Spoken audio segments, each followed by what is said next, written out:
Adventure in Pipeman on W4CY Radio. Inkcarceration, America's rock, metal, and tattoo festival. This is the Pipeman here on the Adventures of Pipeman, W4CY Radio, and I'm here with Corey James of Carbonstone. Nice. Here at Inkcarceration. Yeah, Inkfest. Is this fucking amazing or what? It is amazing, man. The people here have been fucking absolutely awesome. Can I curse? You can do whatever the fuck you want. I fucking love it. Yeah, so everyone's been fucking amazing. A whole lot of love here, man, and we're blessed to be here. So, have you checked out the prison yet? We have not checked out the prison. We have not had a chance yet. We did some photos in front of it, but that's been it so far. Nice. Yeah, the first year I did this in 2018, it was early in the morning.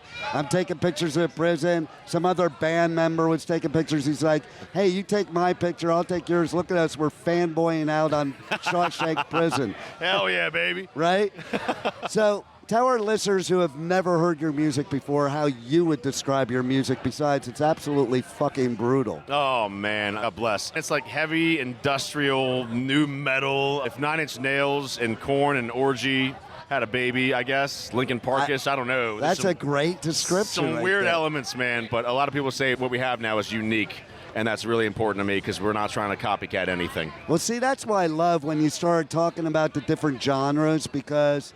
Notice I didn't ask what genre you are. I hate that fucking shit. Yep. And nowadays, it's like, I find a lot of metal bands that are specific in their genre. They use it's an algebraic equation to write their music. Right. And they do all sound the same. Like, I remember in the 80s, the older people would be like, oh, all that stuff sounds the same, but it didn't. Right. But now sometimes it does. So I love bands like you that mix up different genres so you can have that uniqueness and stand out. Exactly. And you won't stand out if you don't do something like that. No, and it means you're a true musician, in my opinion. Amen. Because Amen. if you're plugging in a formula, to me, you're not a musician. A musician, to me, experiments and tries to figure out different sounds and what they would love. Yep. My dad did that to me, like, when I was playing guitar as a teenager, you better stop doing that, you suck. And what I really was just doing was, like, seeing what sounds I could make out of the guitar. You were experimenting. Yeah. And that's the key. And again, if you're in a band and you genre label the shit out of yourself, you put yourself in a box. And if you put yourself in a box, your career's going to fall flat real fucking quick. No doubt. And artists shouldn't be in a box anyway. Amen. Like, no box. No box. You know, and Ollie from Bring Me the Horizon, he said it best when he was getting a lot of heat for changing up the music. He's like, why do I want to write the same song all the time? Over and over. Yeah, you don't want to. That's a very good subject right there. So what was that first moment in life that you knew this was what you had to do? What happened? I grew up a military brat, and my family was constantly traveling, and I was constantly having to move. And anytime I made a friend, I had to say bye forever and go somewhere else. Yeah. On all those road trips, my mom was always blasting the cassette tapes for the Rolling Stones, Voodoo Lounge specifically, which is one of my all-time favorite fucking Nice. albums. So that's where I fell in love with rock music. And then as I reached my early teens, I found the band Korn. And that band really made me kind of go, holy fuck, I want to do music. I want to do what they're doing and be up on stage in front of all these people. And I got to give it to Korn, man. They did it for me as a kid. Nice. And you know what I love about Korn? Is even if you don't really like their music, if you go to their live show, you will. Oh, yes, you will. They're phenomenal. I do all these festivals all the time, and I'll see like the same bands like 10 times a year. I will never miss Korn playing. That's right. It's like every time they play, I got to be at that set. They are 200% every show, and they leave it all on the fucking stage, man, and it's incredible. Oh, I remember when we were first coming out of COVID, the second show I went to do coverage was Korn, and Jonathan had COVID. Oh, and he literally sat on a throne like Ozzy just did and still did the show. And still did it. God bless him, Still man. fucking did the show. That's true musicianship right there. No man. doubt. God no bless doubt. Jonathan Davis, man. So what else you got going on after Ink?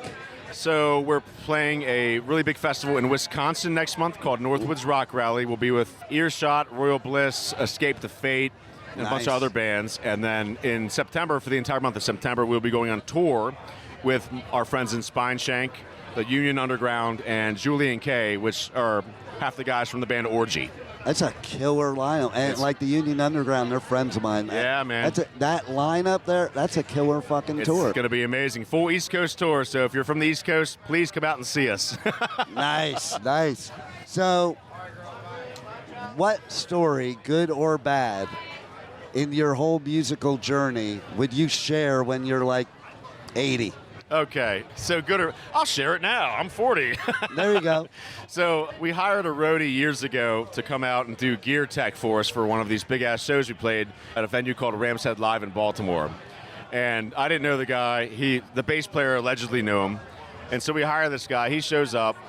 Right before we get on stage, he was supposed to handle all this tech work for us, and he's nowhere to be found. So I'm pissed off immediately. We play our set. We haul all our own gear, he was hired to haul all our gear for us. I go outside to smoke a cigarette, and I look down to the right, and he's got his pants down, and he's got his ass leaning up against the back of the wall. And I'm like, what the fuck is this guy doing? So I walk over to the dude, and it's not a wall. It's a glass elevator, and there's a bunch of teenage females in the other room, all screaming in horror at this guy's ass. I don't remember his name. We fired him immediately, and but the story has stuck with me my entire life. Wow, that's like traumatic. I feel very bad for all those ladies. Oh my God, that's something like that's going to haunt you for the rest of your life. Yes, right? it is. Yes, it is. So, and tell everybody how they reach out to you on socials, on the web. Most importantly, buy your merch, because they can't listen to my show unless they buy your merch. Yes. They don't realize that's the only way you get to the next gig. That's it. So, yeah, merchandise is everything. Carbonstone.net is our website, and you can find our merch link right at the very top. We have all kinds of cool shit, and obviously we're going on tour, so every little bit helps us. Yeah. But you can find us on Facebook, Instagram, TikTok, and I'm personally very active on all of our socials. So if you comment on shit, I will respond to you directly, and that's Nice. how we're supposed to roll, man. I love it. And so do you have a TikTok that you are embarrassed about? Embarrassed about? Yeah. Not yet. I'm sure one's going to happen. Right? So, anything else you want to share with the listeners that we haven't covered already that you have coming up, or anything you want them to know? Just follow us on socials. We post there daily. We got Northwoods Rock Rally next month in August in Wisconsin, and then we have the full tour in September, East Coast with Shawshank, Union Underground, and Julian K's. So you'll be seeing and hearing about a lot of us, and that's awesome. So we love every single one of you guys. Well, we love you, and you play with your wife too, right? How's that? Yeah. How do you like playing with your wife? Is that cool as hell, or what? It's amazing. And so my wife actually is a vocalist of her own band called Anoxia, what I play guitar in. And we all dress up like undead kind of spiritual animals in her band. Oh, that's pretty cool. It's a very theatrical band, so make sure you check out the band Anoxia as well. There's two bands out there named Anoxia, unfortunately. We're going the legal route with that, but our Anoxia band is with a female vocalist. There you go. Like, I always think that's cool because, like, what better way to be married but to be able to go on tour together, play together. You got it. And express your passion together, you know? You got it. You got it. And she'll be coming on tour with us in September, so. There you go. It's going to be a good time, man. Well. She keeps me in check. Well, that's needed too, right? Yeah. Well, man, I'm so happy you're here at Ink, and I look forward to seeing a lot more of you, and thanks for being on the Adventures of Pipeman. Hell yeah, I appreciate you, brother, man. Thank you. You got it.